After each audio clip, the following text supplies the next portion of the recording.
Assalamualaikum warahmatullahi wabarakatuh. Bismillah, alhamdulillah, wassalatu wassalamu ala rasulillah Sayyidina wa maulana Muhammad wa ala alihi wa ashabi wa mawalah. Wala hawla wala quwata illa billah, amma ba'd. Pada segenap teman-teman mata kuliah Tafsir Gharibul Quran, hari ini materi pada perkuliahan siang hari ini ialah kita belajar bareng mengenai kitab-kitab Tafsir Gharibul Quran. Mata kuliah ini agak sedikit unik karena kemarin ada teman mahasiswa yang tanya, Pak, referensinya dari mana, Pak? Untuk perkuliahan ini kami mungkin banyak referensi yang menggunakan bahasa Arab. Ini kelihatannya sekilas menyulitkan, tapi justru bisa membuat ini hal yang menarik karena agak jarang orang yang meneliti tentang tafsir Gharibul Quran, dan mungkin bisa teman-teman dari sekian kitab yang akan kita bahas hari ini bisa menjadi bahan salah satu penelitian kita, ataupun dalam teman-teman yakni dalam skripsinya ataupun besok tesisnya, karena kajian tafsir Gharibul Quran ini terbilang agak jarang dan kesempatan masih terbuka lebar untuk membuat skripsi dengan judul-judul tersebut.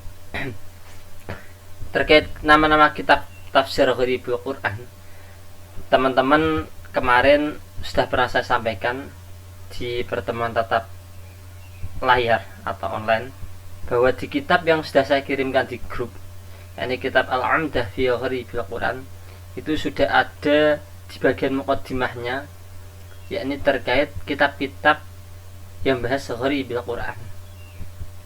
Di sana ada 85 jenis, 85 nama kitab yang mana isinya ialah bahas tentang lafaz-lafaz yang gharib, yang sulit, yang asing.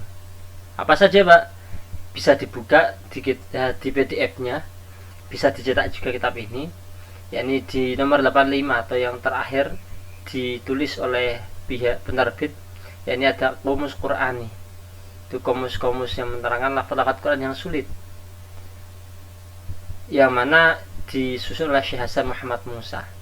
Ini salah satu kamus yang kitab yang modelnya kamus, agak lebih modern. Sebelum itu pengarang lain, yakni Al-Quranul Karim wa Tafsiru Gharibihi, karya Ustadz Hamdi Ubaid Ad-Dimashqi.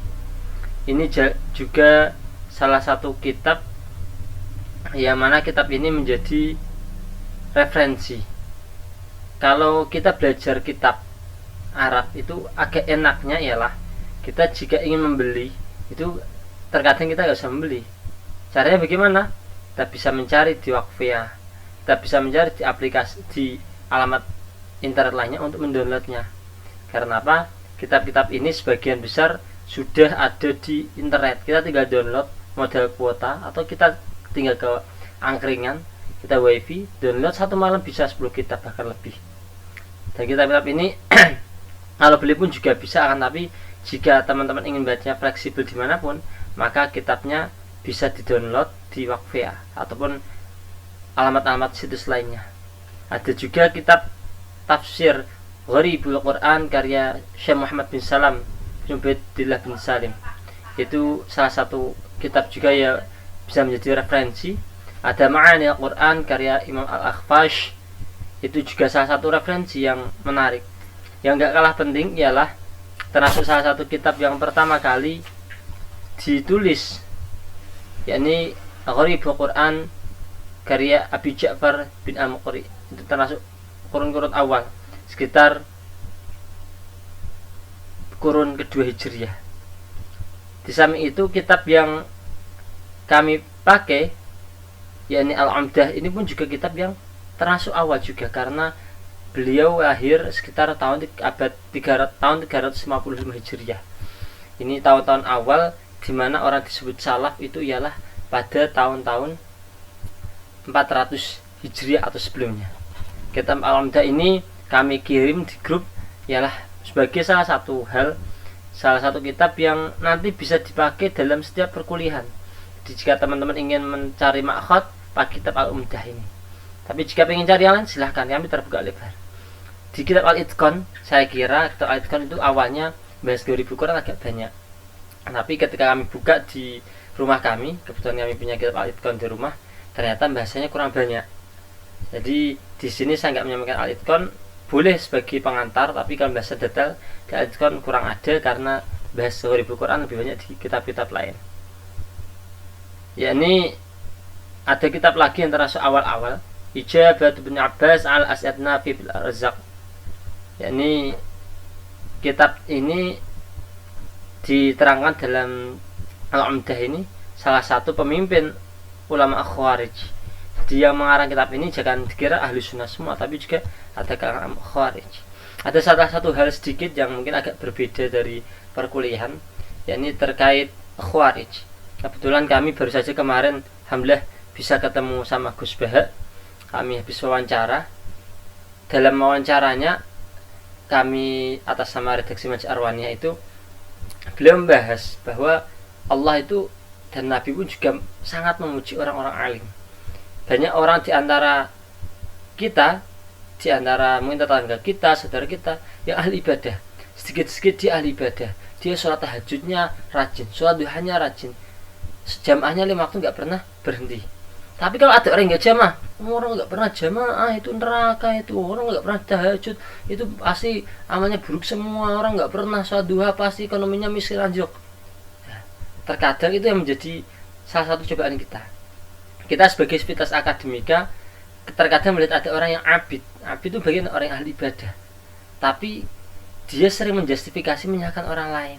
Kita sebagai mahasiswa seharusnya kalau bisa tidak hanya berhenti menjadi tingkatan abid, tapi juga jadi alim, orang yang benar-benar tahu, orang yang tahu akan hukum, sehingga orang tahajud ya kita memujinya. Sehingga tahajud Allah juga Nabi juga menjelaskan dalam salah satu hadis bahwa jika ada mungkin seseorang sudah menikah, dia berkumpul bersama istrinya, bersama suaminya, itu juga ibadah, sehingga tidak menjelek-jelekan orang lain. Dalam kaitan itu, kami harap teman-teman di sini yang kuliah semester 6 besok ketika sudah lulus, kalau bisa, jika pun teman-teman tetap ahli ibadah, rajin duha, rajin jamaah, itu sangat bagus. Tapi jangan sampai kita karena ahli tahajud kita merasa paling utama sehingga menyalahkan orang lain. Kita sebagai seorang sivitas akademika, kita tetap ahli ibadah, tapi kita juga tetap berpikir bijaksana, sehingga ketika kami bertemu Gus Bahak, kita bisa menjadikan hal itu lebih luas, suasana lebih luas. Contohnya yang kemarin kami bahas yakni sama beliau, mal laisa minna mal lam yataghanna bil Quran. Tidak termasuk golongan kita orang yang tidak berghani. Ini ada yang mengartikan ghani melakukan Al-Quran. Orang yang paham itu sekali teks dibahas, yakni orang yang ngaji kok gak pakai lagu, gak termasuk golongan kita. Dia hanya berhenti di sana. Oh, orang ngaji gak pakai lagu itu hukumnya wajib, lagu ini hadisnya. Ternyata dalam pendapat ulama lain, lam yataghanna mengartikan ialah orang yang tidak merasa cukup. Dia merasa cukup dengan tidak merasa cukup dengan Al-Quran. Artinya dia punya Al-Quran, hafal Al-Quran, paham Al-Quran, tapi dia masih enak. Orang itu ya bisa punya motor baru, saya hafal Al-Quran tapi kok masih naiknya sepeda, saya hafal Al-Quran kok motor saya masih motor grand, nggak kayak itu. Dia nggak hafal Al-Quran tapi punya motor bagus. Kita iri sama orang itu, kita Al-Quran nggak penting, yang penting punya uang banyak. Itu laisa minna man lam yataghanna bil Quran. Jadi pemahaman suatu hadis, pemahaman suatu tafsir itu bisa kita pahami, perdalam. Di antaranya kita sering membaca, sering belajar dengan orang yang ahli. Demikian sebagai pembukaan, sebagai juga pengantar. Silakan dilanjutkan diskusinya. Assalamualaikum warahmatullahi wabarakatuh.